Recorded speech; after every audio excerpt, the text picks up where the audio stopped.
എന്തായി?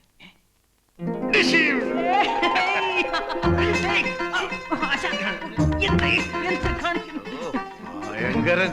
ഇത് എന്റെ ഐഡിയ അല്ല, നിന്റെ ഐഡിയ ആണ്. മിടുക്കൻ. ആ, ഇനി പോയി അമ്മയെ ഒന്ന് സമാധാനിപ്പിക്കേ. ശരിയാ, പാവം. ആ, ഹലോ, വഴക്ക? വഴക്കൊന്നുമില്ല. എന്നാ ഞാൻ പോയി പഠിച്ചോട്ടെ? ആ, പഠിച്ചോ. പക്ഷെ ഇനി നീ എന്റെ പുറകെ കെഞ്ചി വന്നാലേ ഞാൻ നിന്നെ പിടിച്ചു കെട്ടിക്കും. വരും അമ്മേ, കെഞ്ചി വരും. എന്നിട്ട് ലക്ഷ്മി പോലൊരു പെണ്ണിനെ അമ്മ എനിക്ക് വേണ്ടി ഇവിടെ കൊണ്ടുവരും. അവൾ അമ്മയെ സഹായിക്കും, സന്തോഷിപ്പിക്കും. ഇപ്പൊ എന്നെ അനുഗ്രഹിച്ചേ, ഞാൻ പോയി പഠിച്ചിട്ട് വരട്ടെ. ലാ, ലാ, ലാ, ലാ, ലാ, ലാ, ലാ, ലാ, ലാ, ഓ, ലാ, ലാ.